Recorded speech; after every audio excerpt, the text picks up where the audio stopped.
Verónica, no sé si querés que empecemos ahora o querés esperar unos minutitos más a que se una más gente. Como ustedes digan, vos das el visto. Son las 7:05.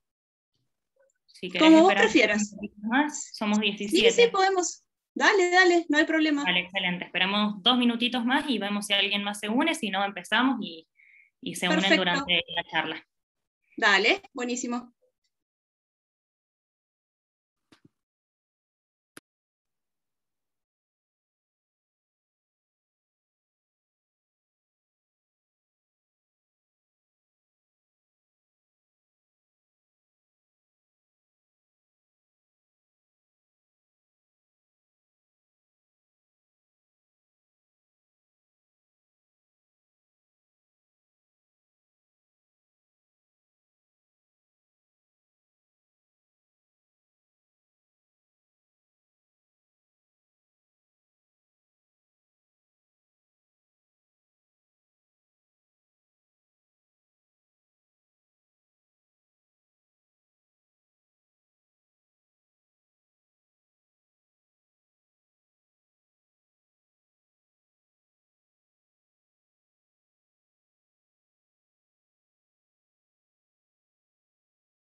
Bueno, Verónica, ¿estás por ahí?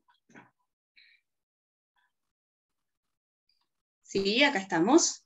Perfecto. Bueno, si te parece, entonces doy una breve presentación y empezamos. Dale, perfecto. Bueno, muy buenas tardes. Bienvenidos a un nuevo webinar de la Universidad Massa. Les agradecemos a todos por acompañarnos en este nuevo encuentro por la Semana de la Veterinaria. La charla de hoy estará a cargo de Verónica Sabatini, quien es veterinaria egresada de la Universidad Massa. Actualmente es docente de la universidad como jefa de trabajos prácticos en la Cátedra de Fisiología y docente del posgrado de Endocrinología Veterinaria de la Universidad Católica de Salta. Además, tiene amplia experiencia como docente del nivel secundario y ha realizado diversos cursos de posgrado. Les recordamos que podrán hacer preguntas en el chat para ser respondidas al finalizar de la charla y solicitamos que con el fin de una óptima transmisión mantengan apagados sus micrófonos y cámaras durante todo el webinar. Ahora sí, le damos la bienvenida a la veterinaria Verónica Sabatini. Gracias, Sofi. Bueno, buenas tardes a todos. Primero que nada, quiero agradecer a la Universidad Massa y a la gente del Colegio Veterinario por esta invitación y agradecer, bueno, a todos los que están participando de esta charla, que tienen ganas de escucharme. Así que espero que esto sea de su agrado y les sirva un poquito para lo que es el manejo de esta enfermedad, que es bastante común y que cada vez se ven más casos en la clínica diaria. ¿Arrancamos?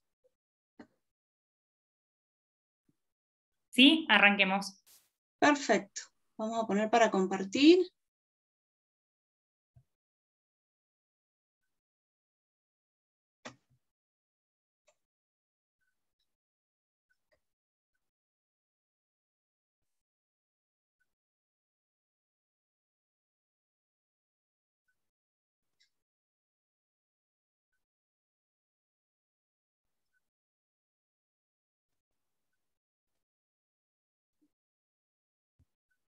A ver, ¿ahí se ve bien?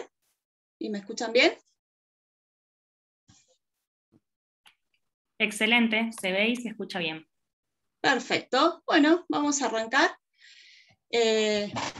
Vamos a hablar un poquito sobre la diabetes mellitus y más que nada esta charla está orientada a lo que es el manejo de la enfermedad en cuanto al tratamiento y por ahí un poquito vamos a hablar también de diagnóstico, aunque creo que todos los colegas que están presentes saben diagnosticar esta enfermedad, ¿no? Pero por ahí no viene mal recordar algunas cositas. Lo primero que vamos a recordar es un poquito de la fisiología de la glucosa, ¿sí? Sabemos que esto está a cargo de una glándula, que es una glándula mixta, que es el páncreas, que tiene una parte exócrina que se encarga de, o por lo menos forma parte de lo que es la digestión y el aparato digestivo, y después tenemos una parte de esta glándula que es endocrina, que se va a encargar justamente del control de la glucemia. Vamos a tener dos hormonas que van a ser liberadas por esta glándula. Una es la insulina y la otra es el glucagón. La insulina es una hormona que es liberada siempre que la glucemia se encuentra alta, ¿sí? Y básicamente la función de esta es hacer que las células que utilizan el transportador de glucosa GLUT4 utilicen esta glucosa, la puedan incorporar y luego metabolizar. Mientras que el glucagón es una hormona que va a ser hiperglucemiante, o sea, va a ser lo contrario que la insulina, y es importante tener este concepto porque a la hora del tratamiento tenemos que saber, tener presente lo que nos puede provocar el glucagón cuando estamos tratando a un paciente diabético, ¿sí? El glucagón entonces lo que hace es ordenar al hígado a que la glucosa que está almacenada en el parénquima sea liberada a la circulación a través de la glucogenólisis y a través de la gluconeogénesis. Y la insulina tiene una secreción que es bifásica, no sé esto si se acuerdan de cuando estudiaban fisiología en la facu, cuando se ingieren alimentos, durante los primeros 10 minutos hay una fase inicial que corresponde a la insulina que está almacenada, ¿sí?, en la célula beta del páncreas, y una vez que se utiliza esa insulina, la segunda fase, que demora aproximadamente entre 2 y 3 horas, va a ser lo que tarda el páncreas en volver a fabricar insulina para terminar de metabolizar la glucosa que se absorbió a partir de los alimentos que se ingirieron, ¿sí? Entonces es importante también recordar esta fase de secreción de la insulina, porque las insulinas que vamos a utilizar pueden llegar a simular esta curva o no, y depende de esto es lo que nosotros el manejo que vamos a hacer con el paciente a la hora de darle los alimentos. Primero que nada, el primer concepto que tenemos que tener en cuenta es cuándo vamos a considerar una glucemia normal, ¿sí? Una glucemia normal en un perro y en un gato es de 60 a 110 miligramos por decilitro y postprandial no más de 115 a 120. ¿Sí? Y en 2 horas ya debería estar retornando a menos de 110 miligramos por decilitro. Esto obviamente que en un gato, todos lo sabemos que el gato tiene una influencia muy grande por el estrés, porque libera grandes cantidades de cortisol, y el cortisol es una hormona que es hiperglucemiante. Por lo tanto, el cortisol va a hacer que en el gato las glucemias a la hora de medirlas en el consultorio puedan ser más altas, y no por esto lo tenemos que tomar como un gato diabético, ¿sí? Sí vamos a ver más adelante cuándo vamos a considerar a un gato diabético. Por lo tanto, estos valores en esta especie hay que tomarlas un poquito con pinza, pero si el gato lo pudiéramos enganchar en un momento de tranquilidad, en un momento donde esté relajado, debería tener estos valores en nuestro glucómetro o en la forma que usemos para medir esta glucemia, ¿sí? Vamos a clasificar rápidamente a la diabetes mellitus. ¿sí? Vamos a tener una diabetes mellitus tipo 1, que es más común en los perros, ¿sí? De todas formas, puede llegar a darse en los gatos, en menor medida, y esto se da porque se produce una deficiencia de secreción de insulina por parte de las células beta del páncreas. Y las causas de esta enfermedad, en la mayoría de los casos, es autoinmune, ¿sí? Se ha comprobado que muchas veces el sistema inmune se vuelve contra partículas virales que pueden quedar en el páncreas, sobre todo de partículas virales de enfermedades viejas, clínicas, como el moquillo, como la hepatitis infecciosa, y muchas veces pueden ser virus vacunales. Y además, esta enfermedad forma parte del síndrome poliglandular autoinmune, donde se generan autoanticuerpos contra la glándula, y no solamente contra esa glándula, sino que pueden estar afectadas una o más. A veces tenemos combinaciones de síndrome de Addison con diabetes y con hipotiroidismo. Puede presentarse hipotiroidismo y diabetes, ¿sí? Y la otra causa es una degeneración que es idiopática de los islotes pancreáticos, que por supuesto todavía no está bien establecido. Se creyó en un momento que podía llegar a ser por depósitos amiloides, pero ahora esto todavía está en discusión. Lo que sí se sabe es que por algún motivo se degeneran estos islotes y dejan de producir insulina. Como característica, la diabetes mellitus tipo 1 tiene los 5 signos cardinales, que sería la enfermedad de la 5P, que le dicen, que es poliuria, polidipsia, polifagia y pérdida de peso en forma alarmante, ¿sí? Es de desarrollo muy rápido. Tenemos un perro que de golpe en 10 días, 15 días, adelgaza una barbaridad, empieza a tomar mucha agua, a comer mucho, a hacer mucho pis, que es lo que más les llama la atención a los propietarios, y se quedan ciegos de la noche a la mañana, ¿sí? Porque desarrollan la catarata diabética de forma muy aguda. Y luego vamos a tener a la diabetes mellitus tipo 2, que esta es más común en los gatos, pero lamentablemente se está viendo cada vez más en los perros, por esta cuestión que hay de esta obesidemia que hay, como le decimos los que nos dedicamos a la endocrinología, y más con el tema de la pandemia, que cada vez tenemos animales más gordos, y bueno, esto genera la enfermedad en los perros, que antes por ahí no se veía tanto, ¿sí? Porque los perros estaban más libres en los patios, y ahora tenemos muchos animales, incluyendo los gatos también, en departamentos, o que están todo el día arriba del sillón y comiendo, sin hacer nada de ejercicio, y bueno, estas son las consecuencias, ¿sí?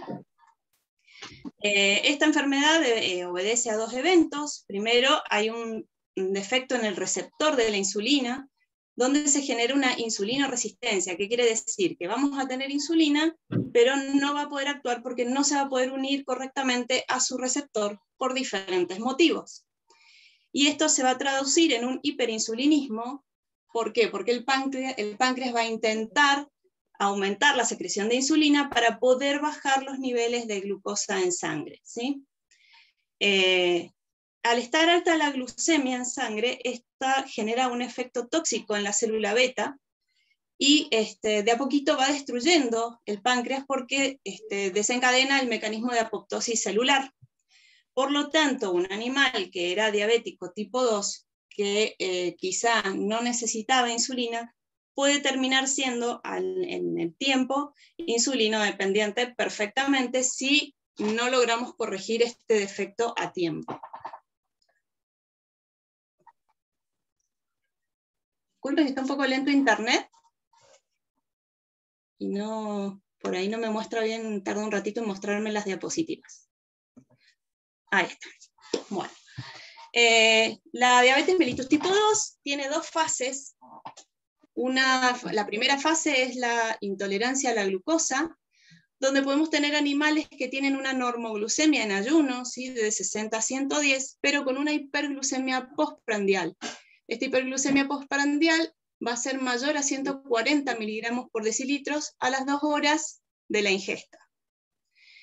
Y luego podemos tener, cuando está un poquito más avanzada, lo que se llama hiperglucemia de ayuno o intolerancia a la glucosa en ayuno, donde las glucemias van a ser mayores a 110 y menores a 125 en el perro. En el gato esto puede ser un poquito más alto. Y luego vamos a tener la fase 2, donde ya está instaurada la enfermedad, que es la diabetes mellitus, y puede ser subclínica y clínica.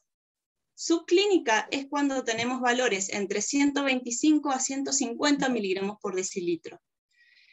Y se vuelve clínica luego de los 160 miligramos por decilitro en los perros y aproximadamente 300 miligramos por decilitro en el gato, que es cuando comienza la glucosuria. ¿Qué es lo que ocurre acá?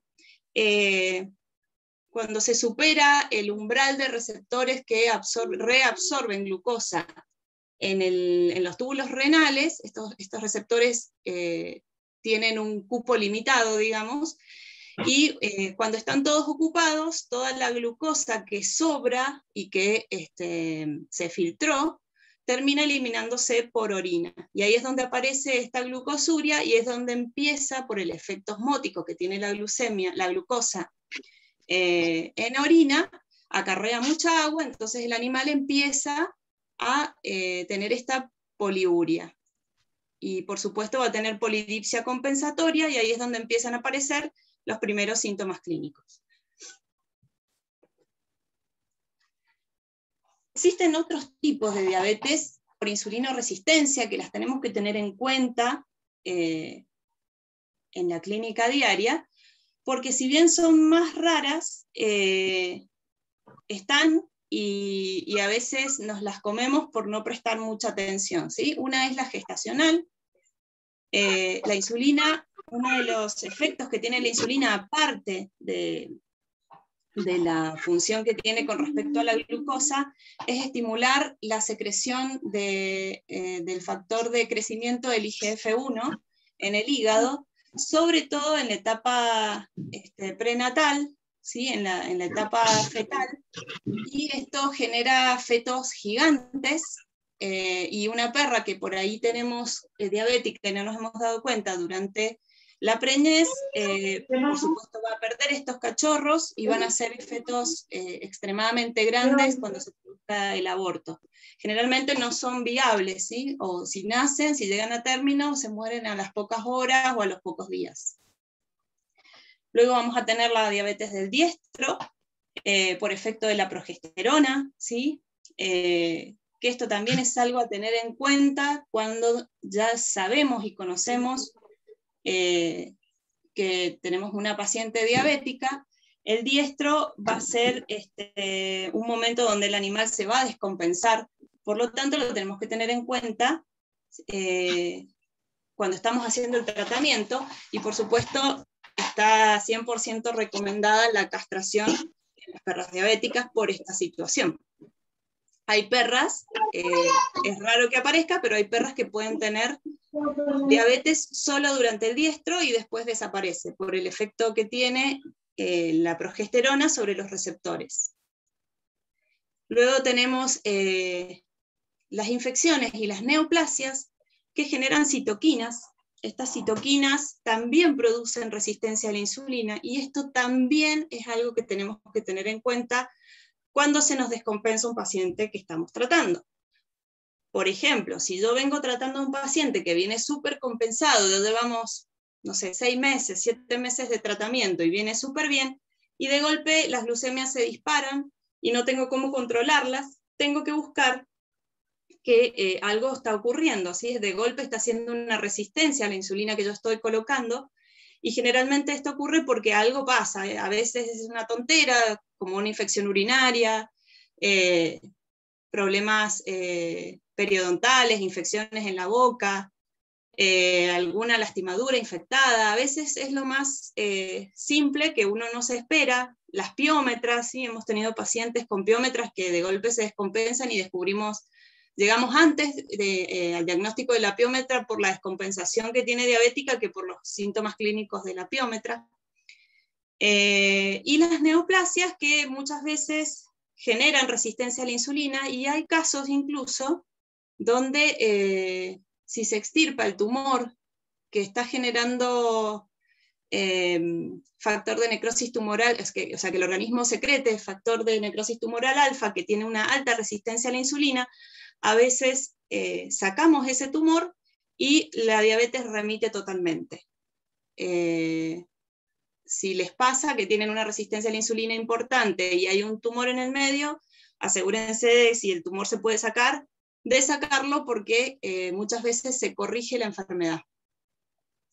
Esto lo hemos visto mucho en los prequirúrgicos, a veces son diabetes subclínicas que no han presentado mucha sintomatología, se hacen los prequirúrgicos y en los prequirúrgicos aparece la glucemia alta, se quiere controlar esto antes de la cirugía y resulta que aparece esta resistencia a la insulina, donde por más que damos altas dosis de insulina, la glucemia no baja, no se corrige. Entonces lo que hay que hacer ahí en ese momento justamente es sacar el tumor lo antes posible para poder recuperar al animal de la diabetes, porque va a terminar muriéndose de la diabetes y no del tumor en sí.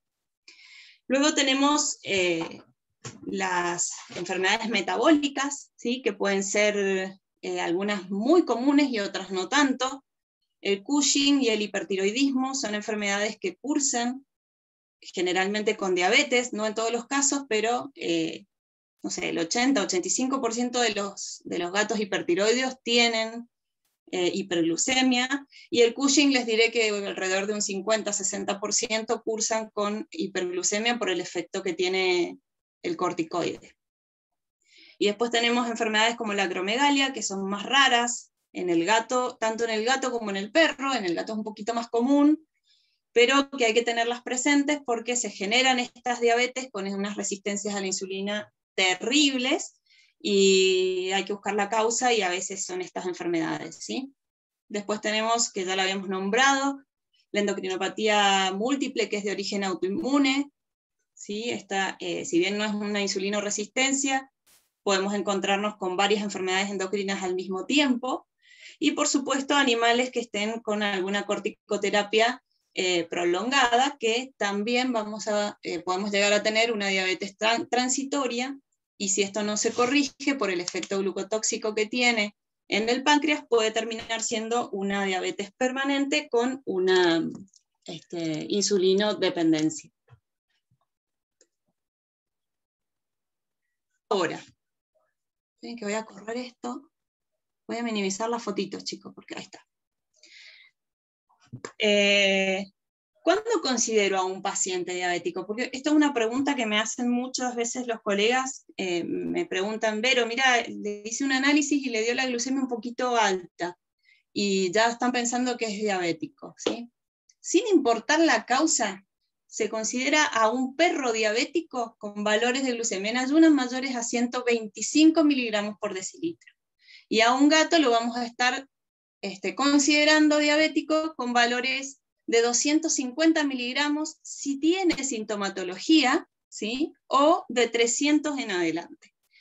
De todas formas, una sola medida de glucosa, o sea, supongamos que yo hice de casualidad un análisis por otro motivo y apareció la glucosa alta y no es un valor tan alto, por ejemplo, estamos ahí al borde, 125, 130, yo siempre recomiendo hacer una medición varios días seguidos, por lo menos en el consultorio, con un glucómetro, porque puede haber sido una casualidad. Si bien en el perro el estrés no da una hiperglucemia tan grande como en el gato, el perro no tiene un ritmo circadiano de liberación de cortisol como otras especies, es una especie que tiene liberación pulsátil de la ACTH, y cualquier cosa que pueda generar un poquito de estrés o de ansiedad puede generar un pulso de ACTH y por supuesto un pulso de cortisol, y eso me puede llevar a un día que tuvo una hiperglucemia, ¿sí?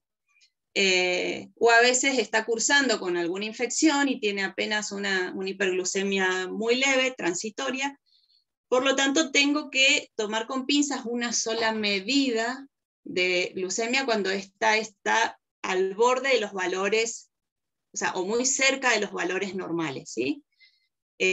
No se vuelvan locos si de golpe tienen un perro con 125, 130, esperen, vuelvan a medir al día siguiente o durante 3 o 4 días, aunque sea cada 24 horas, en ayunas, para ver si este animalito tuvo algún problema. A veces las inflamaciones del páncreas también pueden cursar con una hiperglucemia transitoria, y me ha pasado de ir a ver pacientes que estaban con 130, 140, y cuando se desinflamó el páncreas vuelve a la normalidad. Bien, y hablando de los signos clínicos de esta enfermedad, vamos a tener en la subclínica generalmente vamos a encontrar animales obesos o algún signo de alguna enfermedad que genere insulinoresistencia, como las que nombramos recién, donde vamos a tener una diabetes mellitus tipo 2 compensada, ¿sí? Puede haber ovarios poliquísticos, así como la insulina puede hacer, como les contaba recién, que puede hacer, hace en realidad, produce liberación del factor de crecimiento, el IGF-1, en el hígado, también estimula la proliferación y crecimiento de los ovarios, y por lo tanto, si esto permanece en el tiempo, puede generar ovarios poliquísticos, y es muy común encontrar perras obesas, diabéticas, subclínicas, que además tienen los ovarios poliquísticos. Y si tenemos una diabetes clínica, inmediatamente que se empieza a hacer clínica, ya podemos empezar a tener las 5P que decíamos, que era poliuria, polifagia, polidipsia y pérdida de peso, que son los signos cardinales, y lo vamos a encontrar en la diabetes mellitus tipo 1, en la diabetes mellitus tipo 2 descompensada, cuando ya se hace clínica, sea mayor a 170 miligramos por decilitro, o mayor a 250, 300 en el gato, en tumores, en infecciones, que ya estén muy descompensada y muy alta, y en las endocrinas, donde hay que tener cuidado, ¿sí? Esto lo he puesto en rojo, porque si bien en las endocrinas tenemos que buscar la enfermedad, siempre, o sea, siempre que tenemos una diabetes o un hipotiroideo o una adición, hay que buscar alguna otra endocrina por las dudas de que esté, y siempre con el tema del Cushing también hay que buscar la diabetes, pero hay que tener cuidado porque los animales diabéticos que están descompensados tienen un aspecto cushingoide a veces, muy leve, o sea, pueden tener una pancita un poquito grande, y pueden tener la piel un poquito fina, y el hígado puede estar un poco grande, y puede haber dislipemia, ¿sí? Podemos tener hipercolesterolemia, hipertrigliceridemia, y esto ocurre porque al no poder utilizar la glucosa, las células del hígado empiezan a utilizar otras sustancias del organismo para poder fabricar energía, para poder fabricar ATP. Entonces recurre a los lípidos y recurre a las proteínas, y hay movilización de lípidos, ¿sí? Por lo tanto, este hígado va a estar más grande, porque estos lípidos van a empezar a moverse, el perro va a empezar a adelgazar, van a ir hasta el hígado y van a ir al metabolismo a través de la beta-oxidación para poder fabricar ATP. Cuando esto ocurre de manera masiva, el animal puede tener un aspecto cushingoide, y por supuesto que si hay mucha cantidad de movilización de grasas hacia el hígado, esta beta-oxidación también, como pasaba con los receptores del riñón, tiene un cupo limitado, y si sobran lípidos para poder ser metabolizados, el hígado los desvía al metabolismo de los cuerpos cetónicos, y es ahí donde se produce la cetonuria y luego la cetoacidosis diabética si se descompensa totalmente, ¿sí? Esa sería, digamos, la fisiopatología. Entonces, cuando tenemos un animalito que tiene todas esta signología de diabetes y tenemos esta hiperglucemia y lo vemos un poquito cushingoide, salvo que el Cushing sea algo muy evidente en la clínica, esperen a compensar al animal diabético para hacer pruebas para el Cushing. ¿Por qué? Porque el animal en este momento está viviendo un estrés, ¿sí? Por lo tanto, el nivel de cortisol puede estar levemente aumentado, y el aspecto es cushingoide a veces por justamente esta movilización de grasas. Entonces, hay que tener mucho cuidado en decir, no, el perro tiene Cushing y tiene diabetes. Primero traten la diabetes, que es lo más urgente, compénsenlo y esperen un mes y medio para hacer ecografía, para hacer relación cortisol-creatinina urinaria o la prueba que ustedes elijan para el Cushing, porque justamente lo que ocurre es que a veces tenemos falsos positivos de Cushing y se empieza a tratar un perro por el Cushing, ahora que está tan de moda el trilostano, el dueño, el propietario se gasta una fortuna en trilostano y resulta que después termina el pobre perro con un síndrome de Addison porque se le destruyen las adrenales, ¿sí? Entonces, ojo con eso, compénsenlo y después hagan todas las pruebas que quieren, que es muy posible que esté el Cushing presente, pero, por ejemplo, en un diabético pueden estar las adrenales un poquito agrandadas por el estrés que está pasando en ese momento, y puede estar el cortisol un poquito elevado, entonces me puede confundir en este diagnóstico y empezar a tratar a un animal que en realidad no tiene síndrome de Cushing. Otros signos clínicos que pueden aparecer son la catarata diabética, que se da solamente en los perros, ¿sí? Generalmente en la diabetes tipo 2 se genera de forma muy lenta, es muy progresiva, y aparece de forma brusca cuando ya el animal se descompensa, ¿sí? Cuando ya supera los 170 miligramos por decilitro, pasa a ser una diabetes clínica, y ahí es donde se genera la catarata mucho más rápido, o se acelera la catarata. En la diabetes tipo 1, una vez que se desencadena, esto es rapidísimo, pueden pasar 2-3 días y el animal se queda ciego de golpe. Luego podemos tener nefropatía diabética, neuropatía diabética, que se ve más en los gatos, pero hay perros que también la pueden tener cuando no se ha podido corregir la glucemia, sobre todo cuando hay resistencia a la insulina. Y puede haber por hipertensión, cardiopatías y vasculopatías. Recordemos que la glucosa tiene un efecto osmótico y por lo tanto ese efecto osmótico va a acarrear agua adentro de los vasos sanguíneos y esto va a producir hipertensión. Y esta hipertensión, por supuesto, puede terminar con daños cardíacos y vasculares. Y luego tenemos los signos clásicos de una descompensación por cetoacidosis diabética, donde vamos a tener cetonuria, polidipsia, poliguria, y además vamos a tener acidosis metabólica, vómitos, diarrea, puede haber diarrea con sangre, que ustedes yo creo que ya la mayoría conocen cuáles son los síntomas de esta descompensación. Puede haber coma hiperosmolar.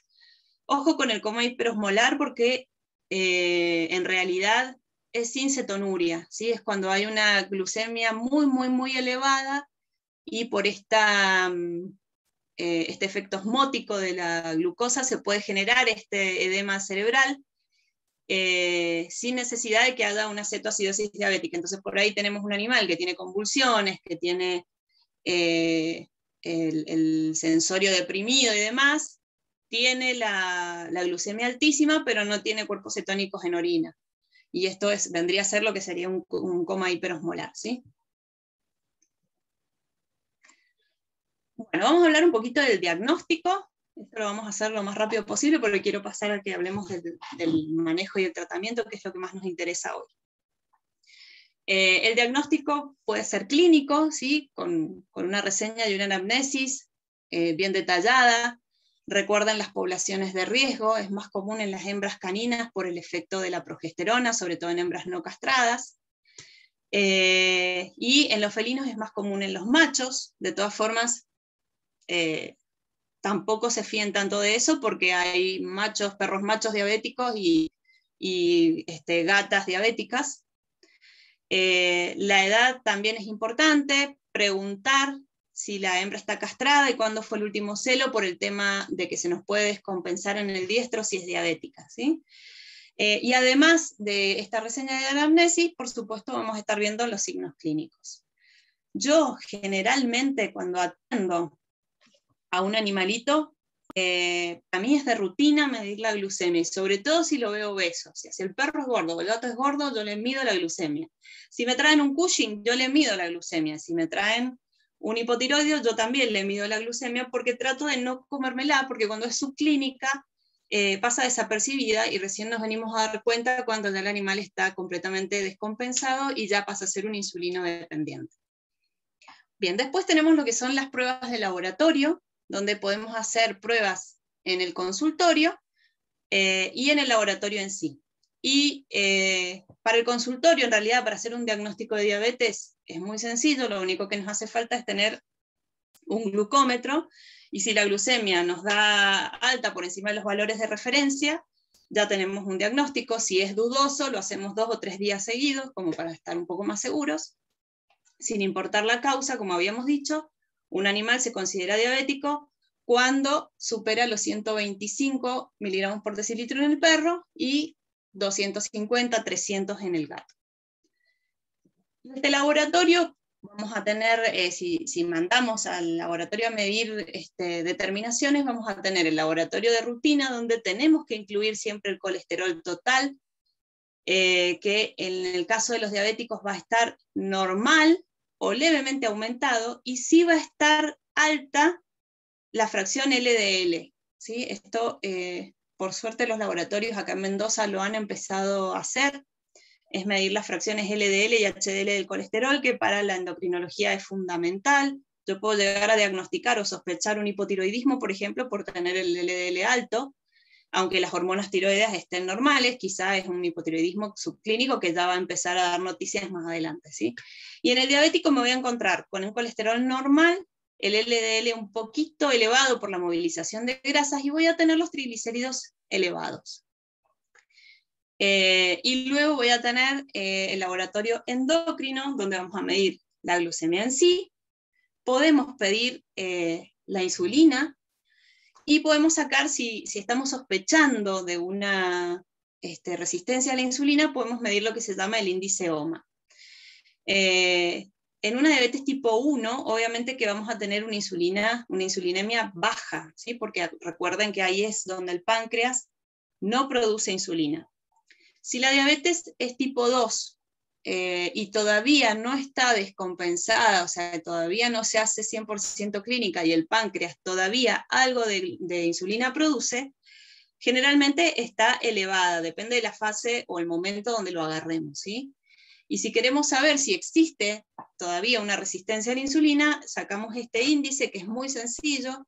Se saca la insulinemia por la glucemia y lo dividimos por 405, y si nos da mayor a 2,5, quiere decir que estamos ante una resistencia a la insulina. Podemos medir, si quieren también, la hemoglobina glicosilada. Yo no es un valor que utilicé mucho por una cuestión de costos, porque si bien no es tan caro, cuando tenemos estos animalitos hay que pedir muchas determinaciones y generalmente el bolsillo de los propietarios aprieta, pero es una opción que tenemos, terapéutica incluso por ahí, porque si bien podemos decir que un diabético es diabético desde hace 4 meses por lo menos o más, a mí lo que más me interesaría sería saber si el tratamiento que estoy utilizando viene surgiendo efecto. Entonces, cuando tengo un perro que está insulinizado, mido hemoglobina glicosilada y me va a dar la información de cómo viene esa glucemia de 4 meses atrás. Entonces me sirve más bien para ver si estoy haciendo un tratamiento correcto y este perro está compensado. Y ahora vamos a entrar a lo que es el manejo y el tratamiento. Les pongo esto, es que no me tienen paciencia, porque la verdad es que el éxito de una terapia de una mascota diabética depende de la voluntad del propietario y la paciencia del veterinario. Y esto hay que grabárselo a fuego, ¿sí? ¿Por qué? Porque lo más importante cuando se diagnostica una diabetes, sobre todo insulino dependiente, es contener al propietario, porque esto le cambia la vida totalmente a esta persona. Y es muy difícil de asimilar. Y al principio hay que contenerlos muchos hasta que se acostumbran y aprenden a manejarlo. Existe lo que se llama la educación diabetológica, y esto se lleva a cabo o se pone en práctica en humanos y en veterinaria. ¿Sí? En medicina humana es exactamente igual. La diferencia está en que la educación diabetológica en el ser humano va dirigida al propio paciente cuando es adulto, y cuando es en pediatría es más parecido a lo que hacemos nosotros, ¿sí? Educan al niño y educan a los padres. Bueno, nosotros tenemos que educar a los padres de ese pobre perro o ese pobre gato, enseñarles y tenerles toda la paciencia del mundo.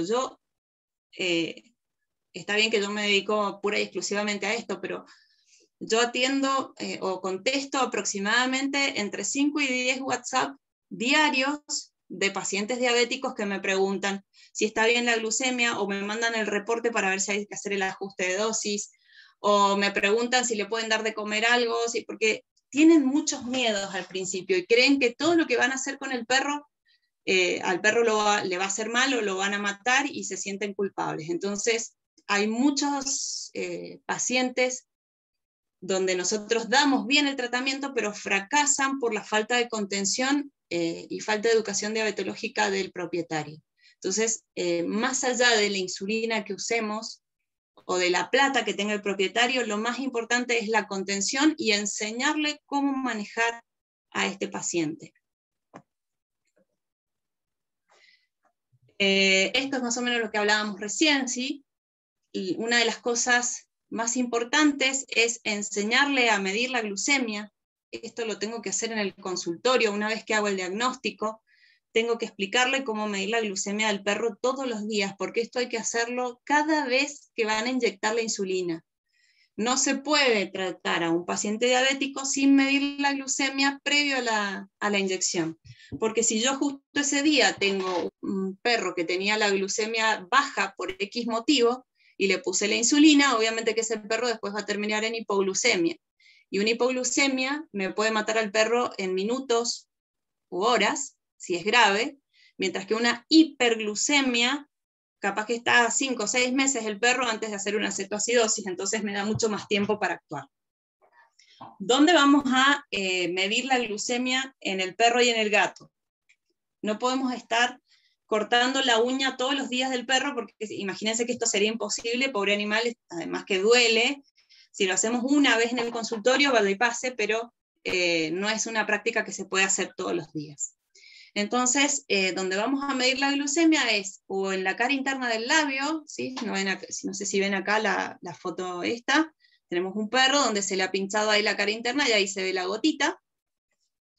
Y en los gatos, obviamente que en el labio no se va a hacer porque podemos morir en el intento. En el gato se hace en la cara interna de la oreja. En el perro también puede hacerse, como está en esta foto, en la cara interna de la oreja. Lo que vamos a hacer es, si lo hacemos en la oreja, frotar la cara interna un ratito para que se ingurgiten un poquito las venitas. Cuando las venitas se hacen visibles, no es que voy a taladrar o le voy a tirar con una ballesta la aguja para poder pincharlo y sacar una gotita de sangre. Esto tiene que ser lo más delicado posible, porque el animal lo tiene que tomar como una rutina y como algo lindo. Si bien es una porquería la enfermedad y todo lo que tiene que pasar el perro todos los días, y el propietario también, tenemos que intentar que esto sea lo más ameno posible y que el animal se estrese lo menos posible, porque obviamente el estrés es enemigo de la diabetes. Entonces lo tienen que hacer con cariños, con juegos, a veces con algún premio, frotar la orejita, y lo que van a hacer es apoyar la aguja, y una vez que apoyan la aguja sobre la venita que se había ingurgitado, hacen una leve presión. Yo por ahí lo que hago es moverla un poquitito, la retiro, espero unos segunditos a que se junte sangre en el lugar y después aprieto. Previo a eso tengo que tener el glucómetro armado. El glucómetro, calculo que todos saben utilizarlo, todos los glucómetros sirven, ¿sí? Los que vienen de uso veterinario y los que vienen de uso humano, cualquiera sirve, porque las diferencias que vamos a tener son mínimas, ¿sí? Pueden haber a lo sumo 10 miligramos por decilitro, y en un paciente que tiene 500 de glucemia, eso no me mueve la aguja. Por ahí en una hipoglucemia puede llegar a ser, pero en general sirven todos. Pongo la tirita, los glucómetros cuando le coloco la tirita se prenden automáticamente, no hace falta apretar ningún botón, y me va a pedir en la pantalla, de alguna forma me pide la gota de sangre. Entonces inmediatamente, luego de armar el glucómetro me da tiempo, froto la oreja o el labio, pincho, saco la gotita de sangre y luego mido, ¿sí?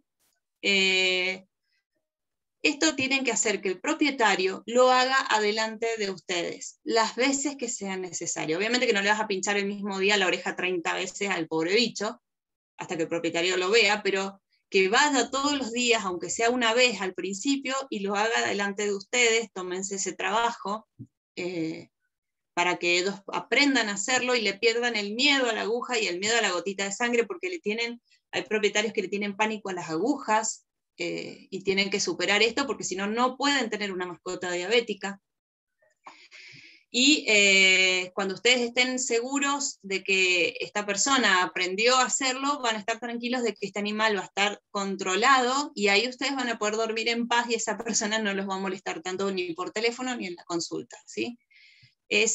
Por cada paciente diabético es aproximadamente una semana, 10 días, que los dueños se vuelven locos hasta que aprenden a manejarlo, ¿sí? Y después por un tiempito pueden estar haciendo preguntas hasta que ellos mismos los van conociendo a sus propias mascotas, y van viendo cómo pueden arreglárselas para medirles la glucemia y para poner la insulina, ¿sí? Colocar la insulina.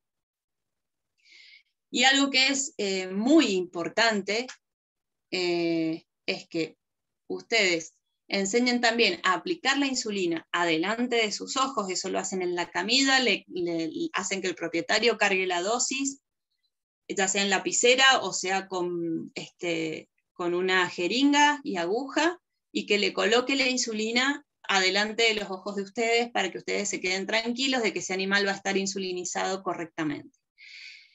Y siempre traten de adaptar el tratamiento a los horarios y al bolsillo del propietario.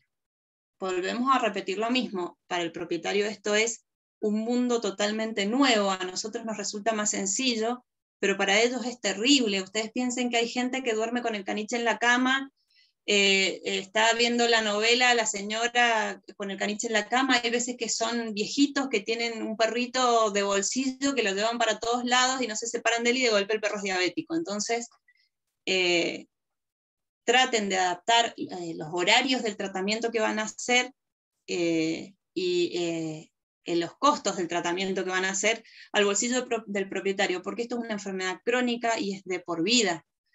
Esto generalmente no va a tener cura. Entonces, para que el propietario pueda sostener este tratamiento en el tiempo, tenemos que adaptarlo. Si bien está buenísimo vender insulina y ganar un poco de plata con la insulina en la veterinaria,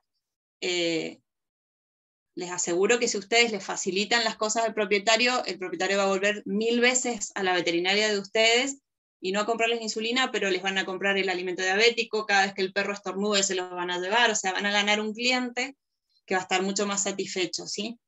Normalmente yo ¿qué hago? Les pido que traten de conseguir las cosas, sobre todo los que no tienen mucho dinero, que traten de conseguir glucómetros viejos, entonces solamente gente que tenga 1, 2, 3 glucómetros en la casa, que a veces pasa, que les regale uno, le cambian la pila, y lo único que tienen que hacer es comprar las tiritas.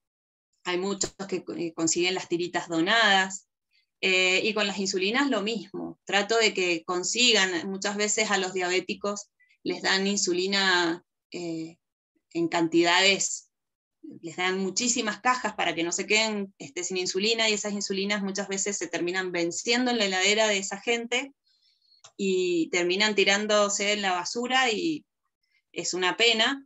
Yo he usado insulinas después de 2 años de vencidas y todavía siguen funcionando. Obviamente que en el ser humano no las pueden ni vender ni utilizar, pero muchas veces para nuestras mascotas nos pueden llegar a servir, o sea, aprovechen todo eso. Hacen las cosas, lo que se les ocurra, hacen campañas por Facebook, por Instagram, buscan vecinos que sean diabéticos que les puedan regalar o donar una lapicera al mes, lo que sea, ¿sí? E incluso también estas insulinas se pueden comprar, lo mismo que los glucómetros y las tiritas, se compran o en farmacias donde se encargan, y si no, hay una farmacia acá en Mendoza que es exclusiva para diabéticos, que se llama el Diabet Club, que está ahí en la calle Vicente Zapata, donde ahí venden absolutamente todos los insumos para un diabético. Así que bueno, ahí se pueden comprar todas las insulinas que se les ocurra. Así que bueno, tenemos elementos para trabajar y tratemos de esto, de adaptar el tratamiento a los horarios de los bolsillos del propietario, porque si no vamos a perder el cliente y vamos a perder, que es lo más triste, la mascota, porque se va a terminar muriendo porque el propietario se da por vencido. Vamos a ver ahora lo que es el manejo y el tratamiento de la diabetes subclínica. Generalmente cuando es subclínica no hay que insulinizar, ¿sí? Se puede tratar con dieta y ejercicio. Es muy, muy importante el ejercicio porque hay tejidos que, en realidad la gran mayoría de los tejidos tienen otros transportadores de glucosa que no son los GLUT4, ¿sí? Hay como 20 GLUT diferentes y el resto de los tejidos son ricos en los otros GLUT, entonces no son insulinodependientes en cuanto a la insulina para poder ingresar la glucosa, ¿sí? Por ejemplo, el tejido nervioso es muy rico en GLUT1 y en GLUT3 y no tiene GLUT4, por lo tanto puede utilizar la glucosa que hay en sangre sin necesidad de insulina. Pero los tejidos que tienen GLUT4, que son los que mayor metabolismo tienen de la glucosa, que son el tejido adiposo, el tejido muscular y obviamente el hígado, pueden estimular la producción de otros GLUT e incluso del mismo GLUT4 con el ejercicio, ¿sí? Eso es fundamental porque la glucemia baja muchísimo si empiezan a implementar 30 minutos de ejercicio continuo por día. No es que le tiro la pelotita 10 veces al día, pero cada 3 horas. Tienen que ser 30 minutos continuos, generalmente salir a caminar, sobre todo cuando son viejitos y están un poco maltrechos. Yo les digo que traten de empezar con 10 minutitos de caminata y todos los días van implementando un poquito más. Y si no se puede todos los días, por lo menos 3 veces a la semana, un animal diabético tiene que hacer ejercicio. ¿Sí? En los gatos es un poquito más difícil, pero bueno, hay formas, con juegos, con chiches, se los puede hacer correr y estimular para que se muevan durante un rato. Podemos usar hipoglucemiantes siempre y cuando la glucemia sea menor a 170 miligramos en el perro y 250 en el gato. No puedo usar, está totalmente contraindicada la metformina o cualquier otro hipoglucemiante oral cuando tenemos valores de glucemia superiores a esto. ¿Por qué? Porque la glucosa ahí ejerce su efecto glucotóxico sobre el páncreas, al no estar 100% controlada, y empeoro la enfermedad, por eso están contraindicados. Sí puedo usar metformina, sí, que es la más utilizada, si tengo valores menores a 170 o a 250 en el gato, y está indicada de 10 a 20 miligramos kilo cada 12 a 24 horas en los perros y 1 a 2 miligramos kilo cada 12 a 24 en los gatos. Un dato importante que por ahí no todos lo conocen, sobre todo cuando tengo animales chiquititos, hay una metformina que viene de uso veterinario, es difícil de conseguir, pero se puede utilizar perfectamente la de uso humano, y el detalle que les iba a decir, que hay una que viene en jarabe, que por ahí para los perros más pequeñitos, de talla pequeña, los caniches, los Yorkshire, o los gatos, es mucho más sencillo administrarla que una pastilla, ¿sí? Entonces por ahí está bueno ese dato, se compra en la farmacia de humano, se saca por el peso, ¿sí? La dosis, y se le puede administrar. Yo no uso mucho la metformina, yo generalmente la controlo con arroz integral, o uso la metformina un tiempito hasta que se controla la diabetes, y con la dieta y el ejercicio generalmente andan bien. Vamos con la dieta de un perro diabético, que esto nos va a servir tanto para el clínico como el subclínico. La dieta de un perro diabético puede ser comercial, ¿sí? Pero ¿qué nos pasa? Por ejemplo, en este momento el alimento diabético está en falta, no sé si a alguno les ha pasado. Hace bastante, 1 o 2 meses que ya no se consigue y están todos los dueños, los propietarios de los perros diabéticos como locos, pero bueno, hay otras opciones. Generalmente los alimentos obesity no sirven mucho para los diabéticos, por más que lo diga en la bolsa.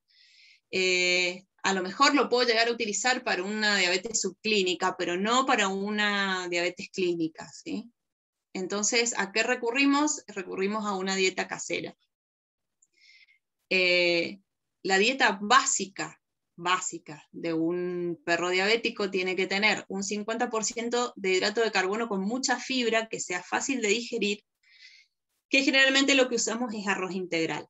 Si no se puede utilizar arroz integral, podemos utilizar espagueti, no tallarines, ¿sí? Si ustedes se van a reír porque van a decir es lo mismo el tallarín que el espagueti, pero en realidad no es lo mismo porque la receta de la masa del espagueti tiene mucha más cantidad de huevo y menos harina, por lo tanto tiene un índice glucémico menor. Lo ideal es que sea arroz integral, mientras más cascarita tenga mejor, porque la fibra hace como una red en el intestino donde los hidratos de carbono se absorben mucho menos, por eso es tan beneficiosa. Y el 50% de nuestra dieta tiene que estar hecha por este hidrato de carbono, ¿sí? Después podemos dar un 25% de carnes magras, cualquiera, pueden ser pescado, pollo, vaca, cerdo, lo que quieran, pero que no tenga grasa. Y el resto, el otro 25%, va a ser de frutas y verduras. ¿Qué frutas y verduras vamos a utilizar? Las que tengan un bajo índice glucémico. Hay tablas que están en todos lados porque esto es lo que utilizan los diabetólogos y las personas diabéticas todos los días. Eso lo pueden buscar en internet, cuáles son los alimentos que tienen bajo índice glucémico, pero a grandes rasgos, yo siempre les escribo los prohibidos, ¿sí? Me tomo el trabajo de darles todo escrito para que peguen el heladero y tengan ahí toda la receta. Dentro de las frutas y las verduras que no pueden comer, que son las que mayor índice glucémico tienen, que quiere decir eso, que cuando lo coman va a subir demasiado la glucemia.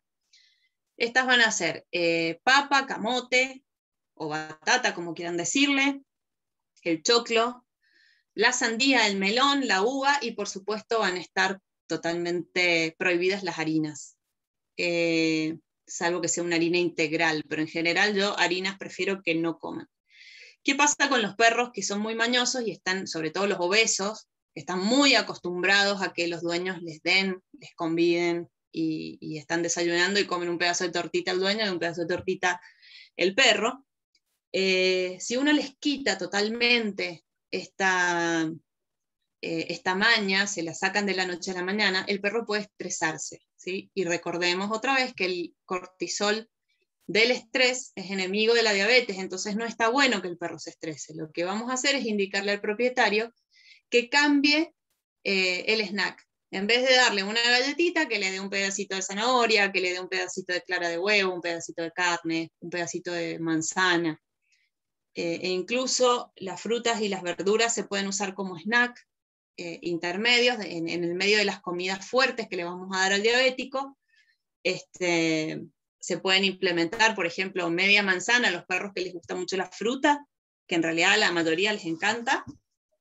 Se puede implementar de darles a media mañana una fruta, media manzana, y después darles la comida fuerte cuando les toque según la insulina.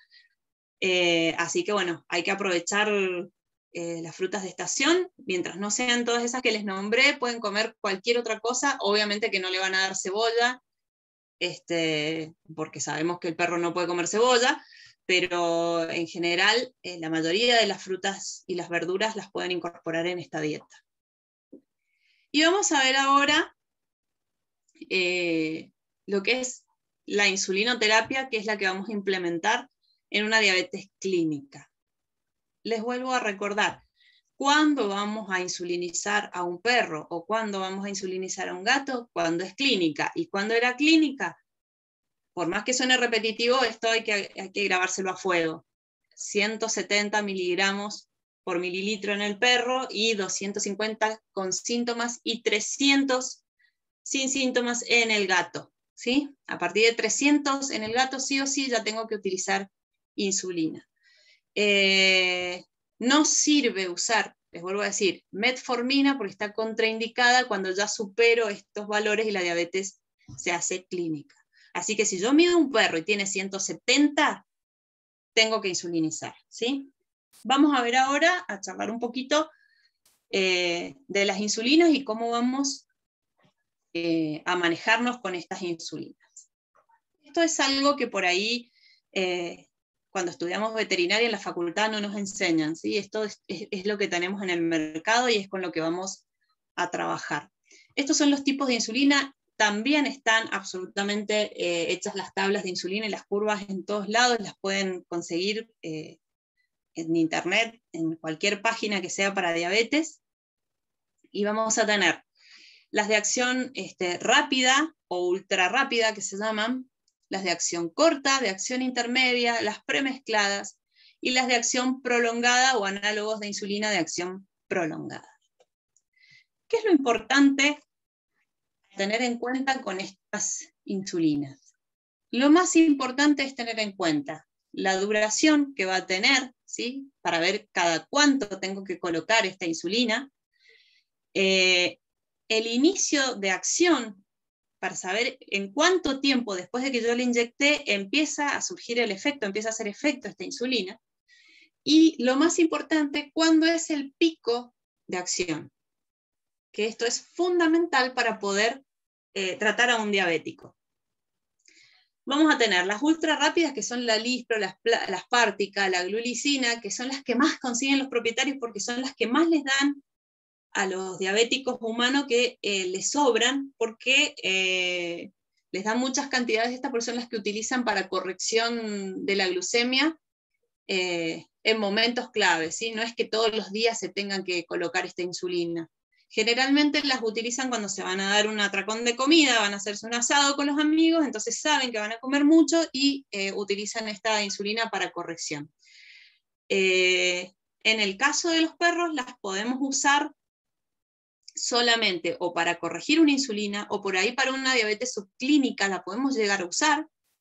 Andan muy bien. Si no quiero dar metformina, puedo dar al momento de darle de comer una inyección de ultra rápida hasta ver que se corrija un poquito la glucemia, sobre todo cuando está muy cerca del límite de 170, tengo, no sé, 160, 165, por ahí está bueno usar estas insulinas hasta desintoxicar el páncreas, ¿sí? No se recomiendan mucho para usarlas de forma permanente. ¿Por qué? Porque fíjense la duración. Estas insulinas tienen una vida media o una duración de 3 a 4 horas y tengo que estar pinchando al perro cada 3 horas. Entonces es impracticable para el propietario tener que, aparte para el pobre perro, ¿no? Estar recibiendo un pinchazo cada 3 horas no está bueno. Y algo que tienen las insulinas es que yo tengo que dar de comer, que esto es un error muy común que se comete, yo tengo que dar de comer cuando la insulina hace el pico máximo de acción, ni antes ni después. Y ahora ya vamos a ver por qué es eso. Pero fíjense que si yo tengo que dar de comer, la insulina cada 3 horas, quiere decir que cada 3 horas el perro tiene que estar comiendo a los 30 minutos de haber colocado la inyección. Salvo que sea un propietario que está todo el tiempo en su casa y no sale de ahí, esto es impracticable. Entonces estas insulinas las vamos a usar o para combinarlas con otras, o para usarlas solamente para algunas correcciones en la diabetes subclínica o algún día especial en particular que la pueda llegar a usar. Igual me pueden sacar del paso. Yo siempre les digo, si les regalan insulinas, no las tiren, guarden todo porque son carísimas. Y si un día se quedan sin insulina, por lo menos tienen una ultra rápida como para que ese perro, hasta que consigan otra insulina de acción más lenta, pueda estar más o menos controlado. Después tenemos la cristalina regular. Esta insulina es una de las insulinas más viejas que existen, pero es una insulina muy noble y es la única insulina que podemos utilizar para poder corregir una cetoacidosis diabética. Es la única insulina que se puede utilizar endovenosa, las demás no. Y se coloca cada 6 a 8 horas, ¿sí? En el ser humano, este cuadro es de ser humano, en el perro entre 6 y 8 horas, en el ser humano dura un poquito menos. Perro y gato, recuerden, cada 6 a 8 horas. No es muy recomendada para la diaria porque tampoco está bueno cada 6 horas o cada 8 horas estar pinchando al perro, porque si ustedes se fijan, el pico máximo de acción lo hace entre las 2 y 3 horas, entonces empieza a actuar a los 45 minutos y a las 2 horas el perro tiene que estar comiendo, y si eso es cada 8 horas, tengo que estar dándole de comer 3 veces al día al perro. Y calculen los tiempos de un propietario que tiene que organizarse con su trabajo y con sus horas de vivir y de dormir, no está bueno tampoco. Sí, la vamos a usar en casos de resistencia a la insulina, y es la única que vamos a usar para la cetoacidosis diabética, pero son casos muy puntuales, ¿sí? Esta es la que vamos a tener siempre en la clínica veterinaria por si el diabético se nos descompensa. Es la que vamos a tener que tener en la heladera siempre, nosotros como veterinarios. Los propietarios por ahí pueden tenerla para salir del paso si se la regalan, pero en general no. Y vamos a usar ahora las insulinas, vamos a hablar un poquito de las insulinas de mantenimiento. Las más comunes son la NPH, y los análogos de acción prolongada, que son la glargina y la detemir, que son las que más vamos a usar en veterinaria. De estas, la más común o la más fácil de conseguir es la NPH, porque la NPH se puede comprar el frasquito multidosis individual en la farmacia de humano, y no tengo que comprar una caja de lapiceras que cuesta una fortuna, entonces por ahí es un poco más accesible. Si el propietario no tiene NPH, perdón, no tiene alguien que le convide insulina, es más fácil de que vaya a comprar. Aparte es una insulina que generalmente funciona bien en la mayoría de los pacientes. Tiene un inicio a las 2 horas. En realidad en el perro por ahí es un poquito antes, a la hora y media ya empieza a actuar, ¿sí? El pico máximo, esto en realidad está mal, el pico máximo es entre las 2 y las 4 horas, ¿sí? Y la duración es un promedio de 12 horas. Entonces es una insulina que vamos a utilizar cada 12 horas. Si empieza a actuar a la hora, quiere decir, y tiene un pico a las 2 o 3 horas, quiere decir que cada vez que coloquemos una NPH, el animal va a tener que comer a las, entre las 2 y 3 horas, o 4 horas a más tardar, de haber colocado la insulina. ¿Por qué? Porque es el momento donde más va a haber acción de esta insulina, y si yo no le doy de comer en ese momento y le di antes, estamos hablando de 3 horas, ¿sí? El error más común es que le dan de comer antes de colocar la insulina, o apenas le dan la insulina, sobre todo si es NPH, le dan de comer, y resulta que cuando llega el pico de la insulina, esa glucosa ya se consumió y el animal hace una hipoglucemia. Y esto nos puede llevar a 2 eventos, o una hipoglucemia franca, donde el animal tenga signos de hipoglucemia, debilidad, convulsiones y demás, que obviamente si es muy grave puede matarlo. O lo otro que puede ocurrir es el famoso efecto Somogyi, que nos puede hacer confundir a los clínicos porque hacen una hiperglucemia refleja. Ahora en un ratito lo vamos a ver bien, el efecto Somogyi. Bien, después tenemos las de acción prolongada, que son la glargina y la detemir, que son las que más uso yo, porque son más cómodas para el propietario. Ustedes piensen que la NPH, por ejemplo, si el propietario se la coloca a las 7 de la mañana, o sea, tienen que calcular esto. A las 7 de la mañana le ponen la insulina, 7, 8, 9, entre las 10 y las 12 de la mañana el animal tiene que estar comiendo su plato fuerte. Luego van a tener que volver a inyectarlo a las 7 de la tarde, y entre las 10 y 12 de la noche tiene que estar comiendo. Ese es el horario más fácil de manejar con una NPH, pero si ya la persona tiene horarios nocturnos y demás, es más complicado. Y tenemos que asegurarnos que siempre haya alguien a las 2 o 3 horas para que le dé de comer.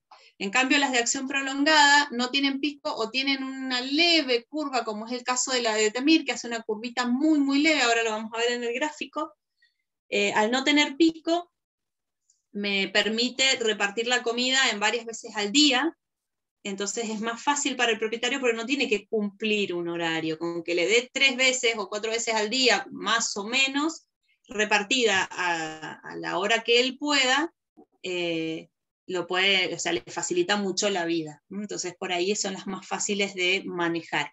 Y estas son ideales para los gatos, porque el gato, recordemos que es un animal que yo no lo puedo obligar a comer cuando yo quiero, el gato hace lo que él quiere, y usar una NPH en un gato por ahí puede ser bastante complicado a la hora de la comida. En cambio, si yo uso una glargina, que es la que más se usa en el gato, o una detemir, le dejo la comida y él va comiendo ad libitum durante el día y andan re bien. Bien, y acá tenemos las curvas de estas insulinas, que es el momento donde yo tengo que tener en cuenta la comida, ¿sí? ¿Cuándo le voy a dar de comer? Fíjense, una lisproaspártica o una glulicina, que son las ultra rápidas, empiezan a actuar ahí al toque, a los 10-15 minutos de colocarla, y tienen una duración máxima de 4 horas. ¿Sí? El pico lo están haciendo aproximadamente entre los 30 minutos y la hora de haberla colocado. Por lo tanto, estas insulinas, si yo la uso, le tengo que dar de comer en el momento que yo le estoy poniendo la insulina, o a lo sumo media hora después. En el caso de la cristalina regular, el pico de acción lo hace entre fíjense que está acá tenemos la hora 1, entre 1 y 3 horas aproximadamente. Entonces yo en este momento es donde yo tengo que darle la comida al perro, y la duración es de aproximadamente 8 horas. ¿Sí? Algo que sí les quiero aclarar y recordar, que no todos los perros son iguales, no todos los metabolismos son iguales, y no todas las insulinas van a actuar de la misma manera en los perros. Entonces no esperen que sea una cosa matemática que siempre va a ser igual en todos los pacientes, ¿sí? Esto puede variar, hay perros que hacen un pico a la hora, hay perros que hacen un pico a las 3 horas, dependiendo de cómo se absorbió la insulina en ese paciente, ¿sí? Eso lo tienen que ver de forma individual. Después tenemos acá la NPH, no sé, se me fue el cursor, que es la violetita. A ver. No se ve. Ahí está, ahí apareció el mouse. Tenemos acá la violeta, que es la curva de la NPH. Fíjense que empieza a actuar más o menos a la hora, empieza a subir ese pico de acción. Y entre las 2 y las 6 horas, pone acá porque es en humano, acuérdense que en el perro es un poquito menos. Entre las 2 y las 4 horas tenemos el pico de NPH, por lo tanto acá es donde tenemos que dar su comida, su plato fuerte. Luego vamos a tener la glargina, que es la roja, que no hace pico directamente. Esta es de acción prolongada, dura 24 horas, ¿sí? Entre 18 y 24, dependiendo del paciente, y empieza a actuar más o menos entre la hora y las 2 horas, y luego se mantiene constante, es esta roja que está acá, se mantiene constante hasta las 24 horas que cae de golpe, ¿sí?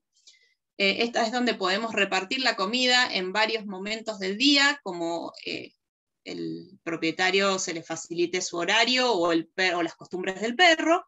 Y después tenemos la detemir, que es esta verde que está acá, ¿sí? La detemir o levemir, que es detemir es la marca comercial, levemir es la insulina, que tiene un pequeño pico, pero fíjense que el pico es una pequeña curva, no es un pico elevado como es la NPH o como las otras.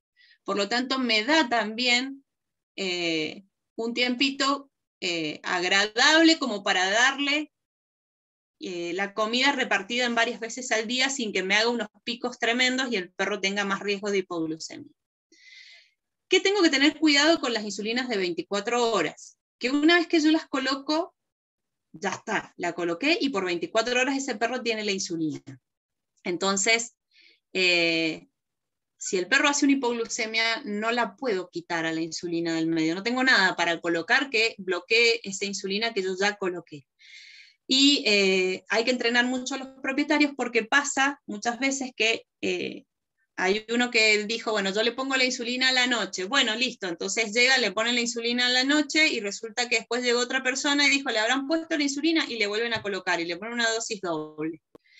Puede que no pase nada, ¿sí? O puede que el perro haga unas hipoglucemias tremendas. Yo cuando pasan esas cosas les digo siempre que le den de comer cada 2 horas y estén muy atentos a los signos de hipoglucemia y cada unas 3 o 4 horas le tomen la glucemia por las dudas de que haga una hipoglucemia, ¿sí? Y otra de las cosas que pueden ocurrir con estas insulinas es que a veces los propietarios se relajan y yo siempre les recalco y les digo, tienen que medir la glucemia antes de colocar la insulina, porque si un día el perro tiene menos de 150 y yo le voy a poner la insulina, ese perro ese día va a ser una hipoglucemia seguro, ¿sí? Entonces, hay que decirle al propietario que se acostumbre a eso, porque a veces se relajan, no miden la glucemia, solamente colocan la insulina y de golpe vienen con el perro convulsionando porque nos hizo una hipoglucemia. Después tenemos las insulinas que son bifásicas, que lo que hacen es simular la curva de secreción de la insulina, esa que vimos al principio, que era una curva bifásica, que en los primeros 10 minutos se secretaba la insulina que estaba almacenada en el páncreas, y después durante las siguientes 2 o 3 horas se seguía secretando la insulina que iba fabricando el páncreas. Y estas insulinas lo que quieren hacer, o lo que quieren simular, es justamente esa secreción bifásica. Andan muy bien, se colocan cada 12 horas, y tenemos mix que son muy comunes. Los más comunes son 25% de rápida y 75% de lenta, generalmente son combinaciones de ultra rápida con NPH. Después tenemos 70-30 y la 50-50, pero cualquiera de esas se utilizan cada 12 horas. Lo único que tenemos que tener en cuenta es que le tenemos que dar de comer según los picos de estas insulinas. Entonces, si tiene ultra rápida, le tenemos que dar de comer, por ejemplo, a la media hora por lo menos de haber colocado la insulina. Después darle algún snack en el medio, ¿sí? Como a las 2 o 3 horas darle algún snack, porque va a ser otro pico, y no tan fuerte como el primero, y después a las 12 horas hay que repetir ese esquema, ¿sí? Y después tenemos la caninsulin, que la caninsulin también es una bifásica. Yo no la uso mucho porque en realidad no tengo muy buenos resultados con esta insulina, pero hay gente que le encanta y que la usa mucho. Si la quieren utilizar no hay ningún problema, pero sí tengan en cuenta que esta tiene un 30% de insulina cristalina, que es rápida, la que se coloca cada 8 horas, y un 70% de una cristalina de liberación más lenta. Por lo tanto, le tengo que dar de comer aproximadamente a la hora de haber colocado la caninsulina. Las dosis de las insulinas, a ver si lo tengo en el siguiente. Dosis que vamos a usar de estas insulinas son de la ultra rápida, la rápida, la lenta, que es la NPH, ¿sí? Y los mix que hablábamos recién, que son rápido y lento. La dosis va a ir de 0,5 a 1 unidad internacional kilo en los perros, y de 0,25 a 0,5 unidades internacionales en los gatos. Mientras que las lentas se utiliza una dosis mucho más bajita. En los perros vamos a hacer de 0,25 a 0,7, y en el gato es similar, de 0,25 a 0,5 unidades internacionales kilo. He puesto gatos en vez de gatos. Siempre, por más que el perro tenga una glucemia altísima, siempre empiecen con la dosis más bajita. ¿Por qué? Porque no sabemos cómo es el metabolismo de ese perro y cómo va a reaccionar a la insulina. Lo más probable es que la insulina no le haga ni cosquillas cuando está muy, muy alta, y le baje, no sé, de 600 le baje a 400. Entonces uno tiende a pensar que tenía que usar la dosis más alta de insulina para corregirla, pero por 2 motivos no hay que hacerlo de esa manera. Primero, porque no sabemos cómo va a reaccionar el perro a la insulina si no la hemos usado nunca. Capaz que le ponemos la dosis mínima y el perro hace una hipoglucemia. Y segundo, que siempre se recomienda, por el efecto que tiene la insulina de acarrear agua, ¿sí? Siempre se recomienda corregir la glucemia de forma lenta, de forma tranquila, para darle tiempo a este organismo a que se vaya adaptando otra vez a la nueva situación, ¿sí? Por este efecto osmótico que tiene la glucemia, que puede afectar el medio interno si yo lo bajo de golpe, ¿sí? Estas insulinas puedo usar un solo tipo de insulina, o puedo hacer combinaciones, ¿sí? Hay perros, por ejemplo, que necesitan dosis bastante altas, por ejemplo, de glargina, que es una de las lentas. La glargina era una de las que se usaban cada 24 horas. Le pongo la glargina cada 24 y a lo mejor necesito una pequeña ayudita con una rápida, ¿sí? Entonces a la hora de la comida, a lo mejor le pongo una dosis bajita de una ultra rápida y lo ayudo con eso para no tener que dar tanta cantidad de glargina, ¿sí? Sobre todo cuando hay resistencias a la insulina, a veces supero las dosis, la dosis máxima que le tengo que dar, entonces para que no ocurra eso, puedo ver si me puedo ayudar con una mixta, eso va a depender del perro, o con una ultra rápida. Lo mismo que con la caninsulín, ¿sí? Se pueden combinar, pueden hacer las combinaciones que ustedes quieran, pueden dar la mayor dosis dependiendo del perro, pueden dar 3/4 de dosis en la mañana y 1/4 en la noche, hay perros que al revés, que hacen hiperglucemias de noche y en el día andan mucho mejor, entonces pueden invertir esto, pero eso hasta que no empiecen ustedes mismos a conocer al paciente y el mismo propietario a conocer cómo reacciona a esa insulina, no lo van a poder saber, ¿sí? Recuerden, esto no es matemático y cada perro diabético es individual. Y en cuanto al manejo general de la diabetes clínica, recuerden que no todos los pacientes son iguales, como decíamos recién. Los controles, eso se los había puesto recién y no se los dije. Los ajustes de la dosis de insulina se realizan cada 3 días, ¿sí? Porque tengo que darle tiempo al organismo a adaptarse a la nueva situación. Entonces, ¿qué les digo yo siempre a los propietarios? Traten de anotar, medir la glucemia, anotarla, a ver qué valores tienen en estos 3 días antes de colocar la insulina. Si es cada 12 horas, la insulina que sea cada 12, si es cada 8, cada 8, y si es una de 24 horas, cada 24 horas. Si vemos que en esos 3 días la glucemia no bajó mucho, incluso le puedo hacer medir la glucemia en el medio, para hacer una especie de curvita de glucemia para ver cómo se comporta durante la tarde. Y ahí voy ajustando y voy subiendo de a 1 unidad por vuelta, ¿sí? Cada ajuste que hago lo hago de a 1 unidad porque siempre tengo que cuidarme de las hipoglucemias. Algo a tener en cuenta. En un diabético clínico, la glucemia la vamos a mantener entre 150 y 250 miligramos por decilitro, ¿sí? ¿Por qué usamos este rango? Porque en este rango tenemos un margen de seguridad con las hipoglucemias y si bien voy a tener glucosuria, no se asusten que en los análisis va a haber glucosuria porque tenemos más de 170 generalmente, es un valor que no me va a afectar la funcionalidad renal, ¿sí? Entonces, lo puedo mantener entre 150 y 250 sin que el perro se me descompense y puede tener una vida re larga y re normal con estos valores, ¿sí? Si un día no tengo yo mido la glucemia o el propietario mide la glucemia y tiene menos de 150, ese día no tiene que colocar la insulina y más todavía si es de 24 horas. ¿Por qué? Porque va a ser una hipoglucemia seguro. Si el perro tiene una hiperglucemia durante el día, no se va a morir, ¿está? Porque acuérdense que la hipoglucemia nos da mucho tiempo para poder actuar. Pero si les da una hipoglucemia y el propietario no es muy ducho y no es muy canchero para actuar, el perro se va a morir de una convulsión. Entonces, ese día, si es una insulina de 24 horas, no se la coloco, espero al día siguiente. Se salta una dosis. Si vemos que al otro día vuelve a pasar lo mismo, o sea, coloco la insulina y vuelve otra vez a bajar demasiado, tengo que ajustar la dosis y subir un poquito, ¿sí? Recuerden que estos ajustes los hacemos cada 3 días, salvo que sea algo peligroso, que haga falta que lo corrijamos rápidamente, en el caso de que haga una hipoglucemia a la primera vez que le pongo la insulina, ¿no? Debemos controlar el peso.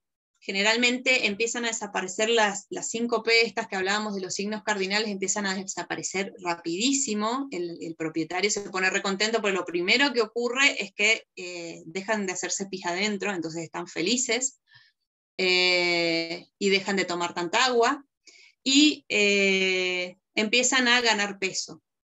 El tema de la ganancia de peso es fundamental. Cuando hagan los controles en la veterinaria, traten de pesarlo, o por lo menos que el propietario trate de ver si sube de peso, o por lo menos con imágenes, porque uno por ahí puede guiarse en esto con el tema de la condición corporal. Así que lo pueden hacer tranquilamente ustedes a través de foto, o el propietario a través de foto, pero lo importante es que vean si el perro tiene una ganancia de peso, porque generalmente están raquíticos cuando llegan con una diabetes clínica descompensada. Y eso quiere decir que la insulina, por más que los valores no estén tan lindos como me gustaría, la glucemia, perdón, no esté tan linda como me gustaría, quiere decir que estoy haciendo un buen trabajo y que lo único que tengo que hacer es ajustar dosis. Y bueno, educar al propietario en el caso de las hipoglucemias, porque esto es una urgencia, y explicarles que si el animal tiene signos de debilidad, convulsiones, a veces caminan y tienen ataxia, esto puede ser una hipoglucemia. Entonces yo siempre les digo, si lo ven raro, mídanle la glucemia. Si la glucemia está en 250, el problema que tiene es por otra cosa, no es la diabetes. Ahora, si al perro lo ven raro, le miden la glucemia y el perro tiene 30, bueno, obviamente que está en una hipoglucemia, entonces ahí hay que darle algo dulce, tienen que esperar media horita a ver si se recupera. Una vez que se recupera un poco, le dan de comer, porque a veces la debilidad es tan grande que no pueden comer. Le dan una buena porción de comida, y si a la hora ya están en 80, 90, bueno, listo. Obviamente que ese día no se coloca la insulina y se espera al día siguiente. Y si no normaliza, hay que internarlos, ¿sí? Y colocar glucosa endovenosa, y para ustedes, cuando hagan esta acción de colocar la glucosa endovenosa, no hay que colocarla en bolos, ¿sí? Porque en bolos lo único que van a producir es un efecto diurético por el efecto osmótico de la glucosa. Lo que tienen que hacer es dar dextrosa y colocar en el sachet la glucosa para que les vaya pasando de a poquito, hasta que la glucemia se mantenga por lo menos arriba de 100 durante una hora, hora y media. Es lento de hacer. Pero ¿qué pasa? A veces se corrige, y apenas se corrige los mandan a la casa y resulta que la insulina que tenían puesta sigue actuando, y cuando llegan a la casa vuelve a convulsionar el perro. Entonces, para asegurarse, estén un buen rato pasando la glucosa endovenosa hasta que se aseguren que durante una hora o 2 horas esa glucosa no bajó de 100. Y cuando estén tratando a un paciente que sea diabético, traten de buscar si al mes de tratamiento, de ajustes de dosis, ya llevan más de una unidad internacional kilo y no lo pueden ajustar, traten de buscar la causa de esta resistencia a la insulina. Porque hay veces que hay otros factores, como habíamos charlado, que me pueden estar provocando esta resistencia a la insulina, y esta glucemia no se va a corregir porque hay algo que me está haciendo de obstáculo. Entonces busquen tumores, busquen infecciones ocultas, busquen otras enfermedades endocrinas que puedan estar en el medio, ¿sí? No nos olvidemos de los gatos. A partir de los 10 años, todos los gatos pueden ser considerados hipertiroides hasta que se demuestre lo contrario. Recuerden la acromegalia, no se lo olviden. Recuerden el Cushing, no se lo olviden, que pueden estar ahí presentes. Y si no, tienen que ver si no están provocando lo que se llama un efecto Somogyi, ¿sí? Cuando tengo un efecto Somogyi, esto es lo que se llama una hiperglucemia de rebote, y es por acción del glucagón. A veces yo coloco una insulina de cada 12 horas o una insulina de 24 horas, y resulta que en la tarde, como le miden la glucemia solamente antes de colocar la insulina, puede estar haciendo una hipoglucemia. Y a veces esa hipoglucemia no es clínica, o sea, no da sintomatología clínica, porque tienen un páncreas fantástico que no tiene problemas con la parte del glucagón, entonces secretan grandes cantidades de glucagón, y este glucagón inmediatamente produce una hiperglucemia refleja. Este es el famoso efecto Somogyi. Entonces, si tengo una hiperglucemia, tengo que asegurarme, antes de corregir la dosis de insulina y aumentar la dosis de insulina, asegurarme que no sea un efecto Somogyi. Generalmente, si estoy dentro de las dosis esperables de una insulina, estoy entre 0,5 y una unidad internacional, o 0,25 y 0,7 en el caso de las de 24 horas, y estoy teniendo estas hiperglucemias antes de volverse locos, fíjense si el problema no es, por ejemplo, la alimentación, que le estén dando de comer antes de colocarle la insulina. Entonces cuando hace el pico la insulina no tiene comida y no tiene glucosa en sangre, entonces hace una hipoglucemia y luego hace una hiperglucemia refleja, y resulta que cuando le van a medir la glucosa tiene 500, entonces uno tiende a decir, uy, le falta dosis de insulina, y lo que hago es empeorar la situación, ¿sí? Entonces primero asegúrense de que no esté haciendo una hipoglucemia, le hacen medir en el medio de las dosis la glucosa, o fíjense si es una cuestión de horarios nada más, que en la mayoría de los casos es esto, solamente hay que correr el horario donde le dan la comida, según la insulina que ustedes estén usando, y generalmente desaparece el efecto SOMODI, ¿sí? O por lo menos se normaliza muchísimo la glucemia. Entonces, antes de volverse locos y de subir la dosis de insulina, asegúrense de que no exista el efecto SOMODI ahí en el medio. Y lo último que vamos a hablar es el tema de la cetoacidosis. Esto, en realidad, la mayoría de las veces, los que no hacen 24 horas van a terminar derivando al paciente, porque esto es muy lento de hacer. Cuando el animal realmente tiene una cetoacidosis diabética, está totalmente descompensado con vómitos, diarrea, debilidad generalizada, una deshidratación extrema, hipercalemia, y demás síntomas de esta enfermedad, el animal tiene que ser internado, y como decíamos recién, la única insulina que nos va a servir es la insulina cristalina corriente regular. Y lo que tengo que hacer es utilizar microdosis de insulina y colocarla cada 1 o 2 horas, midiendo la glucemia antes de cada aplicación. Entonces, ¿qué voy a hacer? Voy a poner 0,1 unidad internacional kilo endovenosa cada 1 o 2 horas, y de esta forma lo voy a mantener hasta que logre llegar a una glucemia de 250 miligramos por decilitro. Si logro llegar a 250 miligramos por decilitro rápido, es que puse demasiada insulina, ¿sí? Recuerden que esto tiene que ser gradual por el efecto osmótico de la glucemia. No puedo bajar una hiperglucemia de golpe porque puedo provocar un problema neurológico, ¿sí? Porque se van a producir efectos de ósmosis entre el medio interno y el medio intracelular. Entonces siempre tiene que ser de forma gradual. Una vez que logré llegar a 250, esto generalmente se logra en 6 a 8 horas, por eso les digo que va a depender mucho de los horarios que ustedes hagan en su veterinaria, o van a tener que derivarlos a un centro de internación.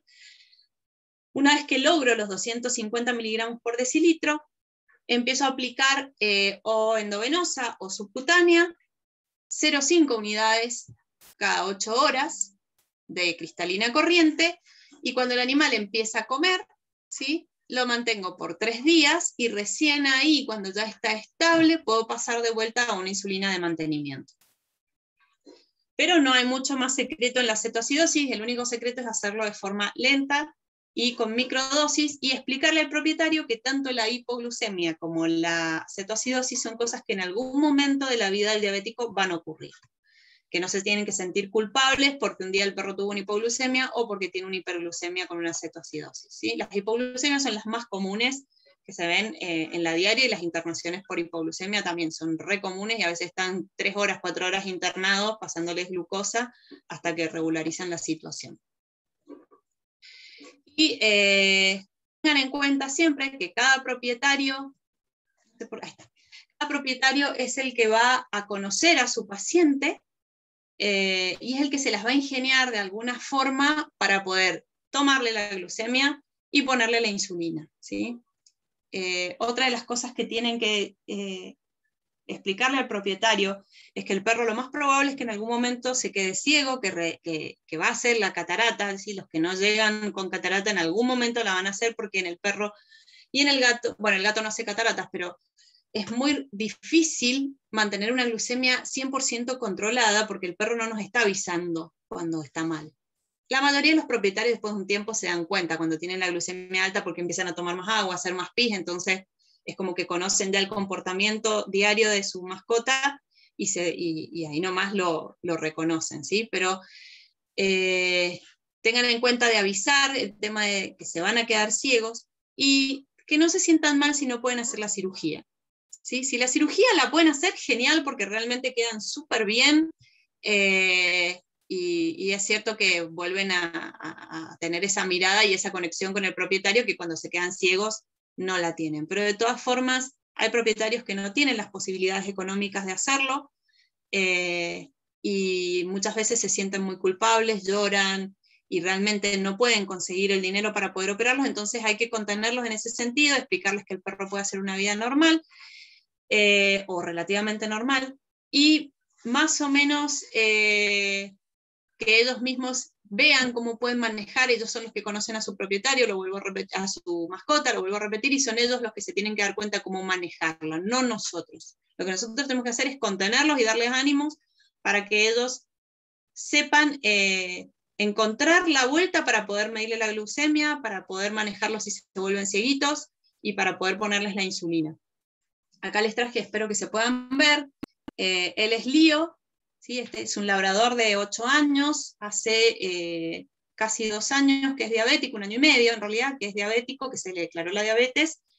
Yo cuando lo vi ya estaba cieguito, ya tenía las cataratas, estábamos con muy bajito peso, pero lo que les quiero decir es que a él los propietarios no lo pudieron operar, y fíjense cómo se maneja Lío después de 1 año y medio de estar insulinizado. Él usa una insulina de 24 horas, usa Detemir, y a ver si se ve, ahí está el play.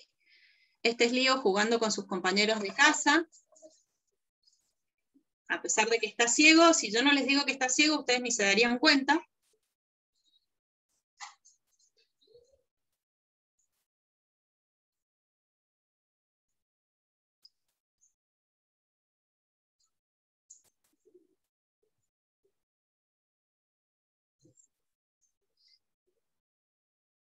Y lo que más les quería mostrar es, fíjense cómo su propietaria se las arregla para que el momento de colocar la insulina sea un momento lindo para el perro, para que esto no sea traumático. Y fíjense lo bien que lo pasa el perro cuando lo van a pinchar.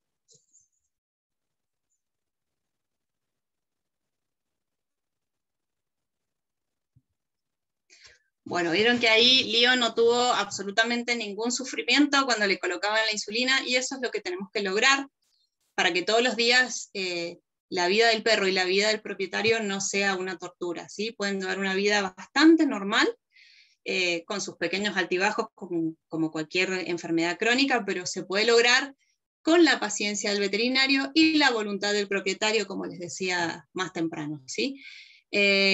Las insulinas vienen en lapiceras y vienen en frasquito multidosis. Las lapiceras vienen unas agujitas para colocarle, que se compran, cada agujita dura aproximadamente 7 días, por ahí dependiendo del grosor de la piel del perro, un poco más, un poco menos, pero se cambian cada 7 días, y si van a usar el aplicador se coloca en unidades. Si lo van a hacer con jeringa, desde frasco multidosis o desde la misma lapicera, que por ahí pueden pinchar la gomita que tienen y utilizarla como un frasquito multidosis, ahí lo tenemos que usar a mililitros. Tenemos que fijarnos si viene en 40 unidades por mililitro o 100 unidades por mililitro. La caninsulín viene de 40 unidades por mililitro. Hay una NPH que viene de 40 unidades por mililitro, pero la mayoría de las insulinas de uso humano vienen de 100 unidades por mililitro. Entonces lo que hago es la cantidad de unidades que yo le tengo que colocar, ¿sí? Por el peso, ¿verdad? Yo, supongan, hacen una NPH, 0,5 unidades internacionales, o sea, 0,5 por 35 que puede llegar a pesar este gordo, y lo que me da lo tengo que dividir por 100, entonces ahí paso a mililitros, la cantidad de mililitros que le tengo que colocar de la insulina. Todas las opciones son válidas, y según lo que consigan los propietarios y cómo a ellos les resulte mejor. Por ejemplo, a estos propietarios les resultaba mejor con una jeringa y no con la lapicera, porque el perro tiene una piel bastante gruesa y no sabían si entraba o no entraba la insulina, así que bueno, ellos prefirieron hacerlo de esta manera. Y lo que hay que tener en cuenta con las lapiceras es que yo coloco en la parte de atrás, tienen las unidades, entonces supónganse que tienen que colocar, no sé, 10 unidades, llevan el resortito que tienen, el relojito que tienen hasta 10, colocan la lapicera de forma perpendicular a la piel del perro, en cualquier parte donde se la vayan a colocar, aprietan, cuentan 10 segundos, y luego de 10 segundos lentos, ¿sí? No es 1, 2, 3, 4, 5, 6, 1, 2, 3, 4, a ese ritmo. Cuando llego a 10, suelto la lapicera y recién ahí retiro. Esa es la forma de colocarla.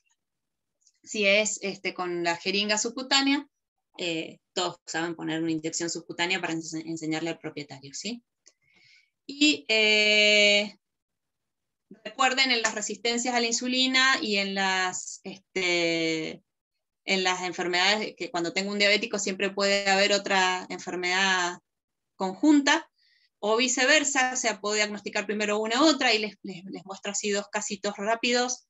El primero es Jimmy. Jimmy me lo derivan por un hipotiroidismo y porque se había quedado ciego. El perro estaba pelado, no sé si ven en la primera foto, estaba completamente pelado, horrible, tenía un hipotiroidismo muy severo y lo que tenía era una catarata diabética. Jimmy vive en Tunuyán, así que cada vez que viene cuesta un montón coordinar los horarios y demás. Y a Jimmy, ahí que está con el collar isabelino, lo primero que hicimos fue compensar la diabetes, porque cuando lo vimos en el consultorio, yo lo vi hipotiroideo, lo vi cieguito, lo primero que hice fue medir la glucemia y tenía más de 500, así que compensamos la glucemia, y cuando compensamos la glucemia hizo una interconsulta con el oftalmólogo y lo operaron, por eso sale ahí con el collar isabelino, y 3 meses después de la cirugía y de la suplementación con levotiroxina, es la última foto, así está Jimmy, que está fantástico, volvió a ser el mismo de antes, fíjense que está rellenito, no está flaco, nada, ni tampoco está obeso, eso es lo que tenemos que tratar de mantener.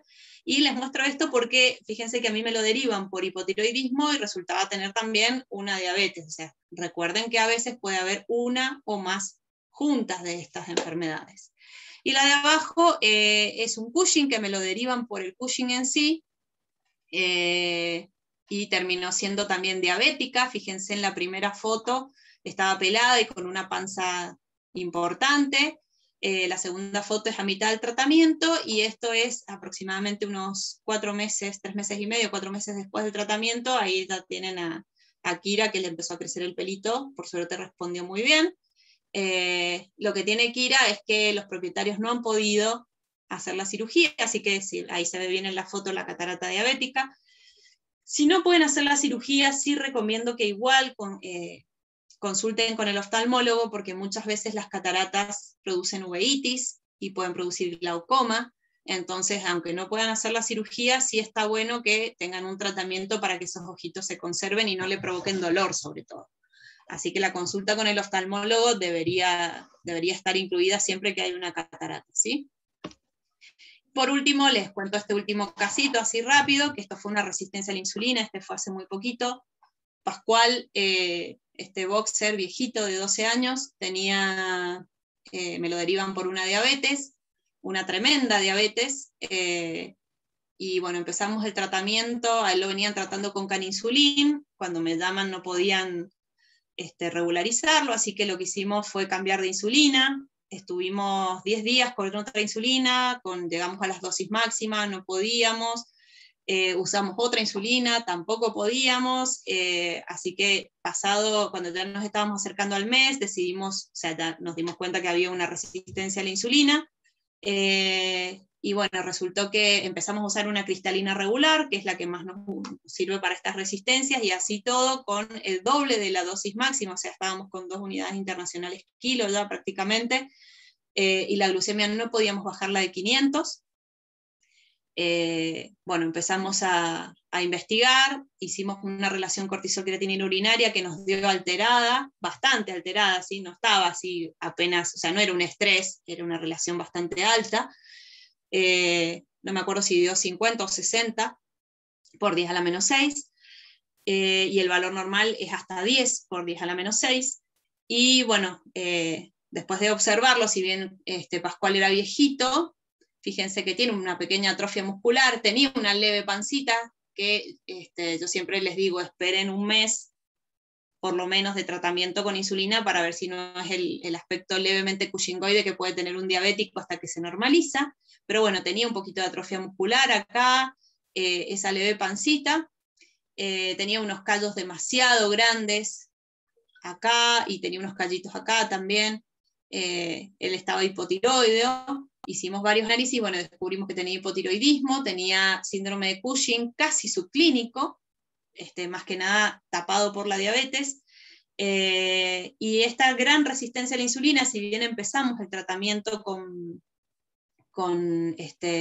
drogas para el Cushing, no mejoraba, esta diabetes seguía, no podíamos bajarla, esta resistencia era muy grande, y bueno, terminamos haciendo una tomografía, en la tomografía apareció, no sé si lo alcanzan a ver acá, un gran adenoma, es un macroadenoma, que en el momento que lo medimos, le hicimos la TAC, medía aproximadamente 1 centímetro, luego empezamos a hacer tratamientos para poder achicar este tumor, y medimos el IGF-1, que es el factor de crecimiento, que es el que aumenta en las acromegalias, bueno, dio altísimo, obviamente que Pascual, pobrecito, no pudo sobrevivir a esto, terminamos en una eutanasia, y esto que está acá es el tumor que cuando hicimos está sobre la silla turca, cuando hicimos la necropsia ya medía el doble, esto fue 1 mes y medio después de la tomografía, 2 meses después de la tomografía, ya había crecido al doble de tamaño. Así que bueno, si tienen una resistencia a la insulina, busquen, aunque el perro no parezca, o sea, no todo lo que brilla es oro, aunque el perro no parecía con un síndrome de Cushing y una acromegalia, porque no tenía síntomas de acromegalia, no tenía las patas enormes, ni exceso de piel y demás, la enfermedad estaba presente, y lo único que tenía como síntoma era la resistencia a la insulina. Así que no dejen de buscar otras enfermedades cuando la insulina no sirve, o sea, la insulina no nos responde. Así que bueno, espero que la charlita les haya servido, muchas gracias, esos son algunos de mis pacientitos diabéticos que también les mandan saludos, y bueno, gracias a todos por estar.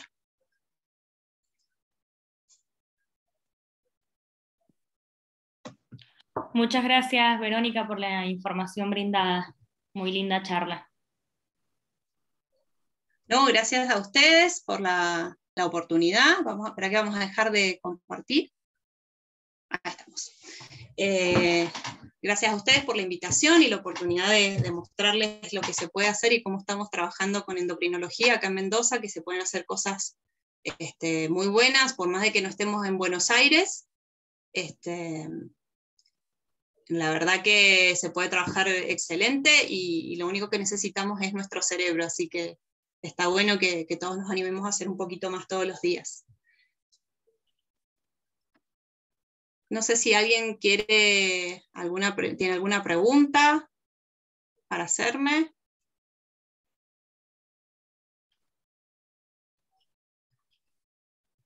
Si quieren dejar la pregunta por el chat, la leemos y Verónica la responde.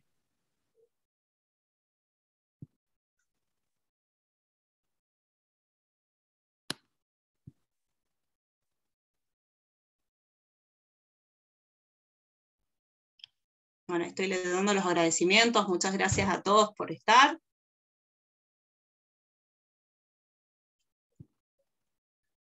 Se ve que no te quedaron preguntas, a ver si hay alguna por ahí.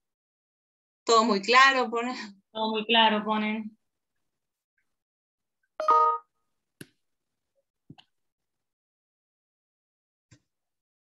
Bueno.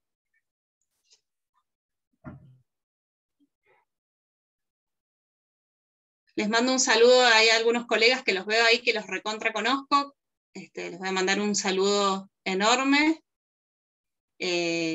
al doctor Gonzalo Godoy, que es un amigo del alma, que está siempre presente, y a algunos compañeros que estoy viendo ahí del posgrado de clínica que hicimos juntos en la Universidad Massa, así que les mando un saludo enorme a todos, gracias por el aguante, y a algunos colegas también que me derivan pacientes que están ahí, que los estoy viendo, así que también les mando un saludo enorme a todos.